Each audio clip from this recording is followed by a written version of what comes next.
Hey everyone, the Gaminator here. This story of the railway series we're reading is called Thomas Goes Fishing.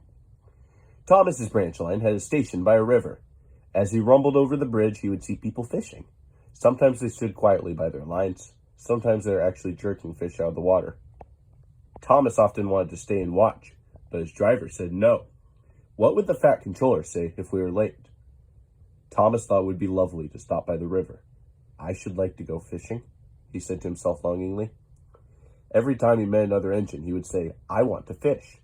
They all answered, engines don't go fishing. Silly stick in the muds, he would snort impatiently. Thomas generally had to take in water at the station by the river. One day he stopped as usual as fireman put the pipe from the water tower in his tank. Then he turned the tap, but it was out of order and no water came. Bother, said Thomas. I am thirsty. Never mind, said his driver. We'll get some water from the river. They found a bucket and some rope and went to the bridge. Then the driver let the bucket down to the water. The bucket was old and had 5 holes, so they had to fill it, pull it up, and empty it into Thomas's tank as quickly as they could. There's a hole in my bucket, dear Liza, sang the fireman. Never mind about Liza, said the driver. You empty that bucket before you spill the water over me. They finished at last. That's good, puffed Thomas as he started, and Annie and Clarabelle ran happily behind. They puffed along the valley and were in the tunnel when Thomas began to feel a pain in his boiler, while steam hissed from his safety valve in an alarming way.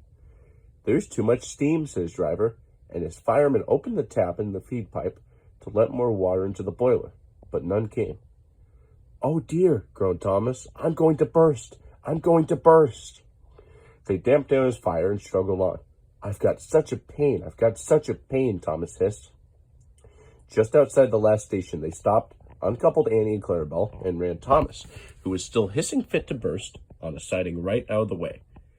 Then, while the guard telephoned for an engine inspector, and the fireman was putting out the fire, the driver wrote notices in large letters which he hung on Thomas in front and behind. Danger, keep away. Soon, the inspector and the fat controller arrived. Cheer up, Thomas, they said. We'll soon put you right. The driver told them what had happened. So the feed pipe is blocked, said the inspector. I'll just look in the tanks. He climbed up and peered in, then he came down. Excuse me, sir, he said to the fat controller. Please look in the tank and tell me what you see. Certainly, Inspector. He clambered up, looked in, and nearly fell off in surprise. Inspector, he whispered, can you see fish? Gracious goodness me, said the fat controller. How did the fish get there, driver? Thomas's driver scratched his head. We must have fished them from the river, and he told them about the bucket. The fat controller laughed. Well, Thomas, so you and your driver have been fishing, but fish don't suit you, and we must get them out. So the driver and the fireman fetched rods and nets, and they all took turns at fishing in Thomas's tank, while the fat controller told them how to do it. When they had caught all the fish, the station master gave them some potatoes, the driver borrowed a frying pan, while the fireman made a fire beside the line and did the cooking. Then they all had a lovely picnic supper of fish and chips. That was good, said the fat controller as he finished his share. But fish don't suit you, Thomas, so you mustn't do it again. No, sir, I won't, said Thomas sadly. Engines don't go fishing. It's too uncomfortable. Thanks for watching this video, and I will see you for the next story. Goodbye.